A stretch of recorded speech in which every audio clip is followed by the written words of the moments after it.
မင်္ဂလာပါရှင် We Care for You program မှာကြိုဆိုပါရစေ။အခုစီစဉ်မှာစီဂျိုသွေးကြိုနဲ့ဟော်မုန်းဆိုင်ရာအထူးကုဒေါက်တာသက်မွန်ဆောင်ကနေပြီးတော့စီဂျိုသွေးကြိုလူနာများအတွက်အစားအစာနဲ့လေ့ကျင့်ခန်းများအကြောင်းကိုပြောပြပေးသွားမှာဖြစ်ပါတယ်ရှင်။ဟုတ်အမမင်္ဂလာပါရှင် မင်္ဂလာပါညီမလေး ဟုတ်ကဲ့အခုဟာကြတော့ဒီစီဂျိုလူနာတွေမှာပေါ့နော်ဆေးအပြင်ကိုအစားအသောက်နဲ့ဒီ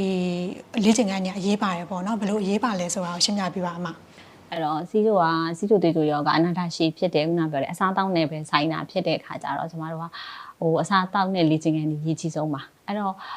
အလွယ်ဆုံးနဲ့အကောင်းဆုံးမှတ်ပြီးတော့ပြောရမယ်ဆိုရင်တော့စီးကျိုလူနာတွေတဲ့တိတန့်စားဆိုတာမရှိပါဘူးအဲ့တော့မိမိပေါ့နော်ရေရှည်ပုံမှန်စားနိုင်တဲ့ပမာဏကိုပါထိန်းသိမ်းစားသုံးရင်အရေးကြီးပါတယ်အဲ့တော့ကျမတို့အလွယ်မှတ်ရရင်တော့အတင်းတင်းစားရမယ်အစားတောက်ရှိတယ်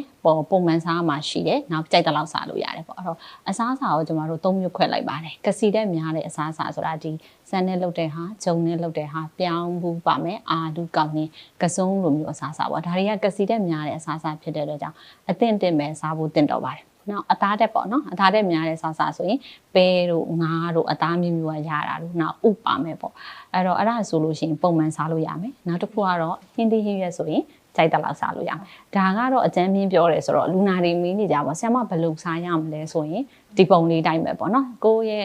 ရဲ့စိတ်ထဲမှာထမင်းပကံကိုစိတ်မှန်းနဲ့၄ပုံပုံလိုက်တယ်၄ပုံတစ်ပုံဒီကကစီတဲ့များတဲ့အစားအသောက်ဖြစ်ရမယ်၄ကျန်တဲ့၄ပုံတစ်ပုံကတော့အသားထက်ဖြစ်မယ်၄ပုံနှစ်ပုံကတော့ဟင်းသီးရွက်ဖြစ်ရင်တော့ဒီလိုမျိုးကိုထိန်းစားရင်တော့အကောင်းဆုံးဖြစ်ပါမယ်ဒါပေမဲ့မိမိရေရှည်စားနိုင်တဲ့ပုံစံအောင်ဒါရွေးတာအသင့်တော်ဆုံးပါဟုတ်ကဲ့ရှင်